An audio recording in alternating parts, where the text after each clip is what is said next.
I'm sure you've bought something that you've ended up regretting or finding completely unnecessary when it comes to making better music or anything to do with the music journey. I know that I have, and hopefully in this conversation, I can share some of my mistakes or things that I think are totally, like, completely unnecessary to be buying to help you avoid making that mistake down the line. And I have 5 particular things in mind, so let's unpack it. I may have less friends at the end of this video than I do currently, but that is okay. This is a risk I must take because I think this conversation is important and we're gonna have it now. But of course, don't forget that this video is sponsored by myself and my 100% free music production course that I put out with my own process, how I've approached making songs out in the wild as I do. It's 100% pay what you want, and I dare you to pay $0. I seriously want this in as many hands as possible, and I want there to be no friction or doubt about it. So I dare you to get it for free. Go through it, implement it, and I appreciate you spending your time with me here today. Back to the video. So the very first thing that I think is super unnecessary and you should really avoid would be any kind of solution that promises little to no work from you to get the perfect answer.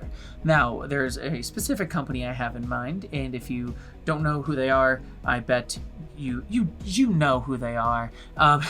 They make like a drum gorilla and MIDI packs, if that helps. And there's a certain way that companies like them will present their products as being the holy grail versus saying, hey, here are tools that can help you get there, and here's why our solution is dope. So for example, click this big red button and you will have the same quality drums that The Weeknd has and that producers and teams are spending years curating to perfection. You can get that by clicking this red button and it'll work 93% of the time. That is a promise that like gets the heart pumping, and especially beginners, which is kind of why I look at a lot of that, and I personally find it on the edge of being predatory because the promise is so massive, and in my position, I know it's like completely impossible, but so many people I almost feel like get suckered into believing that it is possible. That's one way to market something where we need to avoid those products, because a lot of times they're depending on that like emotional response to be the driver of pushing somebody to make the purchase. To be clear, not sponsored by Slate Digital. They're not paying me to say this. I have worked with them in the past, but this is just my opinion of their brand and how they present themselves. It's much more along the lines of like, hey, we have some great tools here. They can help you get where you want to go, and here's how we set them up to be as intuitive as possible for you to work with and move on with your day. So it's very different than being like, turn on this compressor and you're gonna sound like Michael Jackson 93% of the time. Like, they're not promising that. They are going to help you get there, but they're not lying to you and saying like, just kick back and hit the button. So I'd just be careful with products that are positioned that way, regardless of what they might be specifically. The next thing I want to talk about is Mix Bus Magic plugins. And this is coming from somebody who just bought the God Particle. I bought it with my own doll hairs, and I do love it.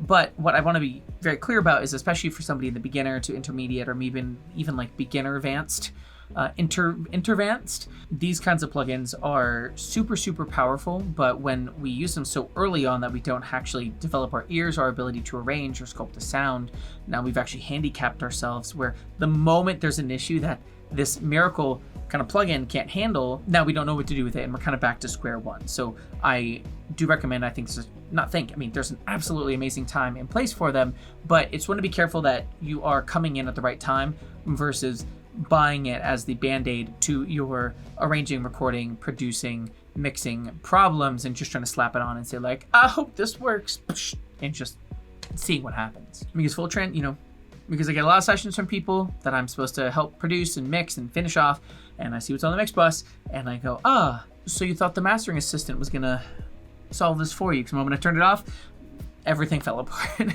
Moving on, the next thing I want to talk about is getting another EQ, and specifically any kind of a parametric EQ.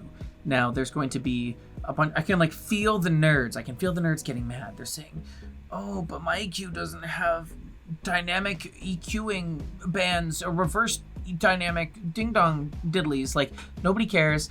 To be honest, those applications should be so rare, and they're so ferociously overused. And I've bought the $180 EQ plugin, and I do like it, and I feel like I almost use it because I feel like if I don't, I wasted my money, and I need to feel good about the purchases I've made, because what does that mean about me as a person? If I don't make the right decisions in my life, do I matter? Am I important? Do people love me? We get really into that kind of a whole rabbit hole. But ultimately, when I look at people who, and I think I always come at this from the perspective of like people wanting to do creative as simply as possible, instead of like the super nerdy technical people who want to get under the hood of software and all that stuff. Those people make the software that we all use and enjoy, and that's amazing. That's just not how my brain is wired, and I prefer to think about like, how do I get from here to here as efficiently and seamlessly as possible, and get those tools. And having an advanced hyper crazy shape EQ is just not going to do that for you. If anything, you're going to end up neutering the heck out of your vocal, kind of like a soothe situation when you're like way cranking it on top of everything, and then you're like, why does it sound bad? It's like you're going to have 12 notches in your EQ with these crazy shapes, and they're going to wonder why your vocal sounds like a dead fish. It's not often I hear a mix and I go, man, this would have sounded so much better if you had a square shaped notch done at 3.4K for 40Q. Like, it just doesn't happen. Whew, moving on. Next thing that I think is super unnecessary and you should avoid is having more than one method for manual tuning.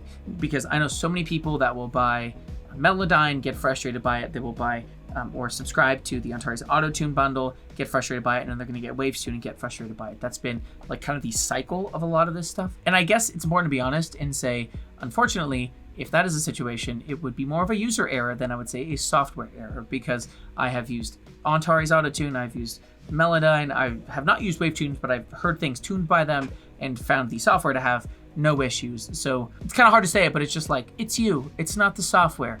And I think the last really unnecessary or like danger point for purchases when we're creating and in this ecosystem, in this industry, is buying multiple courses at once.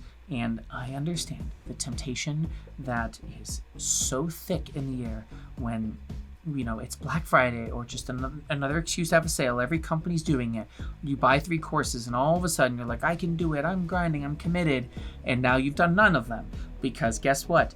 Taking 3 different courses and learning 3 separate approaches or methods or anything in that sense, even if they're similar types of courses, it's probably not practical to execute, and you're going to end up demotivating yourself further by overcommitting and kind of going through this cycle. So I really try to urge people, when you decide on a course, stick to a course and put a date down the line. I'm not going to buy any more music courses until after these 12 weeks. I'm going to go really hard at learning from this person. Like, for example, if you signed up for the 100% pay what you want and I dare you to pay $0 music production course that I put out with my process that I use when I approach making tracks from the ground up, and you went through that and you decided, put in $0, you got the course, you need to put something down that says, I'm not going to do anything else for 8 weeks as far as education and learning, and I'm going to go through this and I'm going to apply it the best I can before I move on. It's hard to do, but it's going to be so great for your growth to be really focused and see what's possible when you really dedicate that free energy for learning into one specific area. So what did I miss? What kind of things have you bought that you found were super unnecessary or you'd recommend other people avoid? Maybe we can make this a super helpful thread and nobody else in the world will buy the Drum Gorilla plugin, if you get what I'm saying. So I'll see you in the next video. Remember, kindness wins and you're just one song away. Cheers.